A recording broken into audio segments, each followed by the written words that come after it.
KBR Inspiratif Terpercaya. Halo, selamat pagi saudara, kembali lagi Anda mendengarkan Ruang Publik KBR bersama saya Rizal Wijaya yang dipersembahkan oleh Yayasan Pita Kuning. Dan tema pagi hari ini adalah berjuang untuk anak pejuang kanker. Baik, saudara, kanker dapat menyerang anak mulai dari usia bayi hingga usia 18 tahun. Hasil riset kesehatan dasar Riskesdas 2013 menyebutkan prevalensi kanker anak adalah sekitar 16.000 kasus setiap tahunnya. Sayangnya lebih dari 50% kasus kanker anak yang datang ke fasilitas kesehatan sudah dalam keadaan stadium lanjut. Nah, minimnya edukasi dan pengetahuan orang tua mengenai kanker menjadi salah satu penyebab kanker yang diderita anak-anak dalam kondisi stadium lanjut. Padahal apabila dapat terdeteksi secara dini, kanker pada anak dapat disembuhkan dengan pengobatan dan terapi yang baik tentunya.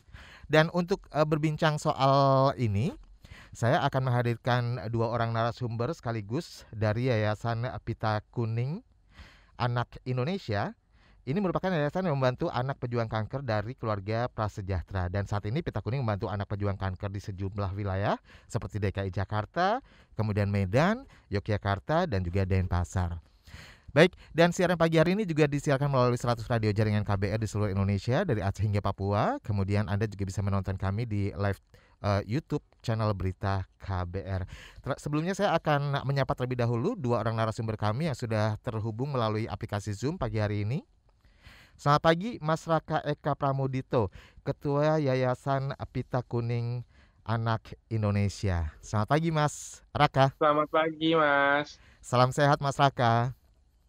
Salam sehat, alhamdulillah sehat. Baik, dan juga kedua adalah Mbak Amalia Astrid Sani selaku kepala bagian pelayanan Yayasan Pita Kuning Anak Indonesia. Selamat pagi Mbak Selamat Amalia pagi, Astrid. Mas. Mbak Astrid ya, saya panggil. Iya.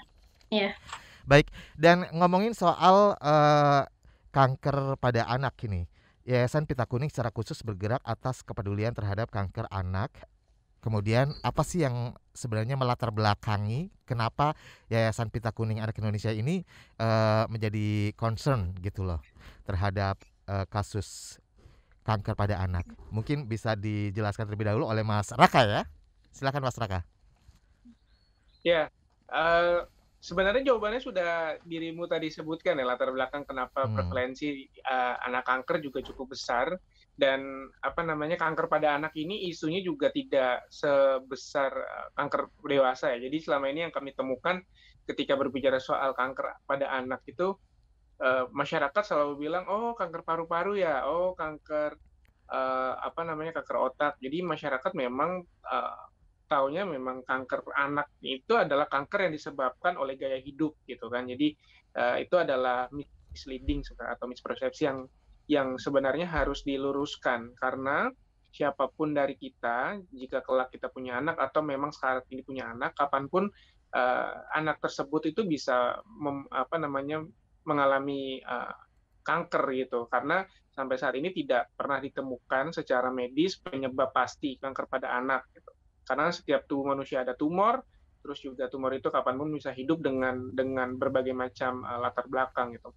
Nah, masyarakat ini nggak tahu tuh soal seperti itu, dan yang jadi concern kami juga di banyak daerah di Indonesia pun fasilitas kanker pada anak ini juga belum cukup memadai. Jadi padahal kasusnya ini juga cukup tinggi. Kalau misalnya kita buka data di Kemenkes itu kota-kota besar itu juga banyak sekali kanker pada anak, tapi fasilitas penunjangnya juga belum cukup memadai. Masyarakat juga nggak tahu mau berbuat apa. Jadi ketika melihat salah satu anggota tubuh anaknya mengalami perbedaan gitu, misalkan ada yang menonjol atau misalnya ada yang memar gitu, dibilangnya ya mungkin penyakit bawaan atau mungkin masuk angin, lalu salah penanganan.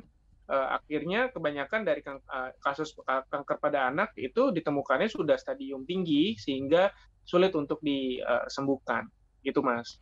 Oke, jadi minimnya edukasi yang mungkin diketahui oleh masyarakat gitu ya, oleh orang tua anak-anak pada yang mempunyai kanker ini. Nah, ini menjadi tantangan tersendiri dong tentunya bagi Pita Kuning. Ya, Mas. Nah, seperti apa nih perjuangan yang dilakukan oleh Yayasan Pita Kuning untuk anak pejuang kanker selama ini?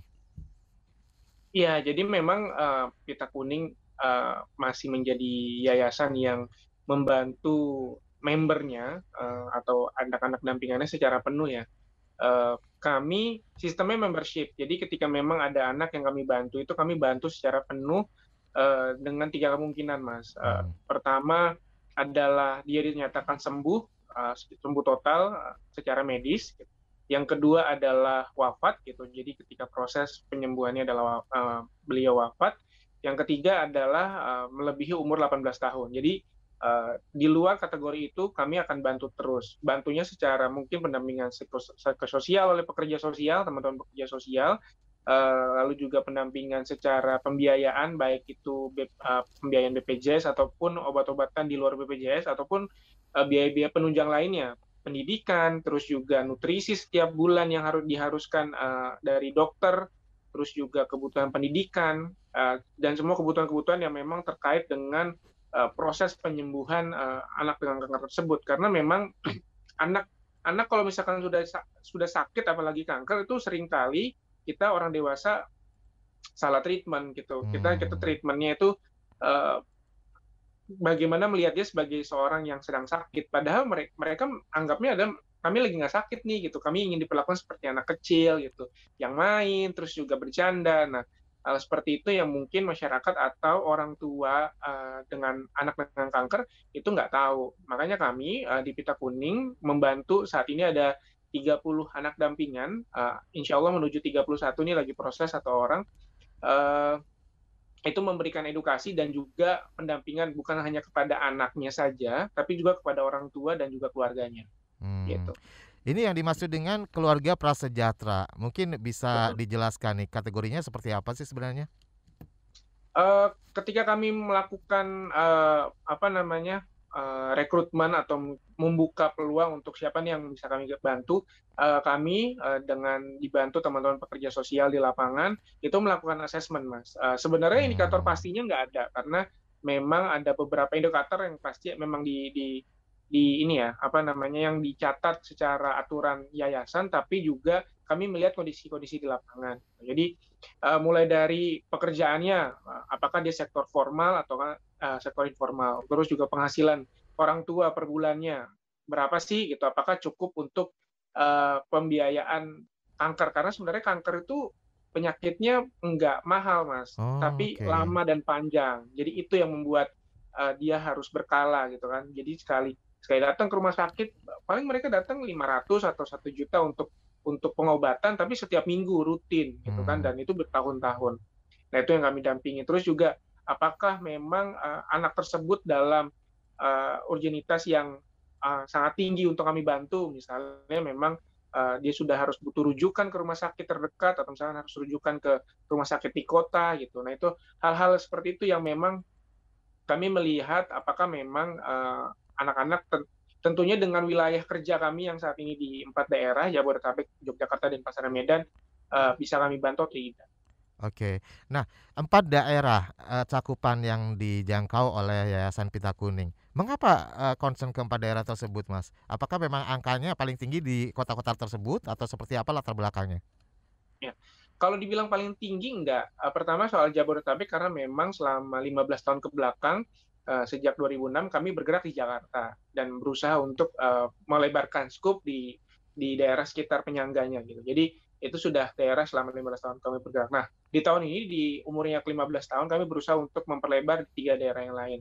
Alasannya mungkin salah satunya mereka adalah kota-kota dengan angka kanker pada anak yang cukup tinggi, bukan yang tertinggi, pasti ada Hmm. banyak yang tertinggi lain. Tapi alasan kedua adalah fasilitas penunjang, Mas. Oke. Kami nggak mungkin membantu di kota yang fasilitas penunjang baik pemerintah daerah ataupun swastanya nggak memiliki bangsal kanker pada anak gitu, karena itu juga pasti akan merepotkan kami. Kami tidak bisa bekerja sendiri tanpa bantuan teman-teman di medis. Jadi alhamdulillahnya di 3 kota tersebut selain fasilitas penunjang dari pemerintah daerah ataupun juga swastanya juga cukup memadai, juga tersedia, Juga kami melihat bahwa banyak komunitas-komunitas masyarakat yang memang ikut terlibat di sana. Banyak Hmm. ada yayasan-yayasan kanker pada anak, ada komunitas kanker pada anak juga, ada juga komunitas-komunitas yang fokus pada penyakit-penyakit kritis gitu. Jadi kami tidak bergerak sendiri di kota tersebut dan Bersinergi akhirnya bisa ya. berkolaborasi. Betul. Baik. Dan nanti lebih jauh, saya juga akan coba gali lagi, bagaimana bentuk dukungan dari pemerintah daerah ya, dari daerah-daerah yang disebutkan tadi. Tapi sebelumnya saya ke Mbak Astrid terlebih dahulu nih, selaku, Kepala Bagian Pelayanan Yayasan Pita Kuning. Nah, ini Mbak Astrid, kalau secara umum bisa diberikan gambaran terlebih dahulu nih, sebenarnya akses layanan dari, anak-anak yang memiliki kanker ini seperti apa sejauh ini di Indonesia? Eh, Akses layanan di Indonesia ya.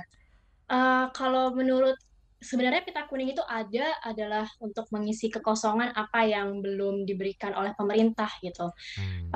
Kalau menurut saya ya sekarang BPJS sudah ada itu sangat-sangat bisa mendukung pemerintah seperti keluarga prasejahtera yang awalnya mereka mungkin susah untuk memiliki akses kesehatan itu sekarang sudah sangat terbantu gitu. Tapi lagi-lagi kalau untuk masalah kanker anak ini memang belum muncul ke permukaan ya.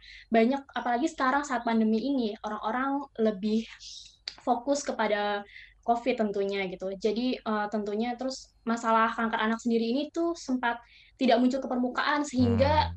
sepertinya kita lupa gitu bahwa ada loh adik-adik ini gitu dan apakah sebenarnya mereka itu boleh divaksin atau tidak gitu kita juga belum tahu kan bagaimana gitu. Ditambah sudah sakit kanker lalu dari keluarga prasejahtera jadi sebenarnya cukup kompleks ya masalah ini gitu. Oke. Nah, ini kan dari 31 anak yang, dibina, anak dengan, kanker gitu ya. Nah, ini tahapan-tahapannya seperti apa sih ketika mereka pertama direkrut oleh Yayasan Pita Kuning? Oke, jadi tadi mungkin sudah sempat dijelaskan oleh Raka sedikit untuk masalah survei dan asesmen dari pekerja sosial ini, kita harus melihat dulu indikatornya Mhm. apakah mereka benar dari keluarga prasejahtera, lalu pekerja sosial melakukan asesmen dan juga survei. Jika mereka memang sudah dan juga harus dilihat apakah mereka itu berumur dari 0 sampai 18 tahun karena kan kami hanya membantu adik kanker ya, jadi dari umur tersebut gitu. Lalu dari situ nanti kita lihat dulu seperti apa hasil dari survei dan asesmennya. Maka dari situ nanti kita bisa juga lihat kebutuhannya nih, karena kan kebutuhan adik ini berbeda ya masing-masing seperti tadi Mmm. kebutuhan nutrisi gitu kan. Itu juga semua sesuai dengan rekomendasi dokter. Misalnya mereka minum susu apa, terus ada vitamin apa gitu kan. Nanti dari situ baru kita bisa lihat apakah kira-kira kita bisa membantu adik ini atau tidak. Seperti itu. Kalau dari ke-31 anak ini nih, yang sudah dibina selama ini, kira-kira kebutuhan apa nih yang paling, krusial mungkin yang mereka butuhkan? Kebutuhan nutrisi sih sebenarnya, Oh. Mas. Karena kan lagi-lagi ya, mereka itu background-nya dari keluarga prasejahtera gitu. Jadi, untuk memenuhi kebutuhan sehari-hari pun sudah susah, apalagi ditambah dengan harus memenuhi kebutuhan nutrisi adik-adik kanker gitu. Jadi memang itu sangat, apa ya, esensial untuk mereka. Baik. Dan Mbak Astrid bisa dijelaskan jenis kanker yang mereka alami dan bagaimana perjuangan anak-anak tersebut dilakukan selama ini? Oke, jadi ada beberapa jenis kanker yang dimiliki oleh adik pita kuning gitu, seperti retinoblastoma atau kanker mata, dan juga kanker otot. Tapi yang paling banyak kita temui di adik pita kuning itu adalah leukemia atau kanker Mmm. darah gitu. Ada juga dampingan kami dari pita kuning yang mana sudah masuk paliatif medis, yang artinya adalah semua protokol kemoterapi yang sudah dijalankan itu tidak lagi merespon kankernya gitu, Mas. Tapi mereka semua tetap sangat semangat sekali, walaupun sekarang mungkin sudah ada aktivitas yang mereka dulunya lakukan seperti main bola ya, sudah tidak bisa lagi, Oh. ataupun mereka sekarang harus eee, sering bolos sekolah karena harus ke rumah sakit, begitu. Atau apalagi ditambah dengan pandemi ini, mereka jadi semakin terbatas kegiatannya kan. Tapi mereka tetap tetap semangat. Bahkan ada beberapa orang tua yang sempat cerita dengan saya gitu, bahwa adik-adik inilah yang menguatkan mereka supaya orang tua ini tidak sedih. Baiklah. Kita akan jeda terlebih dahulu, nanti kita akan teruskan dan, saya juga akan gali terus ya untuk, tema kita pagi hari ini, yaitu berjuang untuk anak pejuang kanker bersama Yayasan Pita Kuning Anak Indonesia.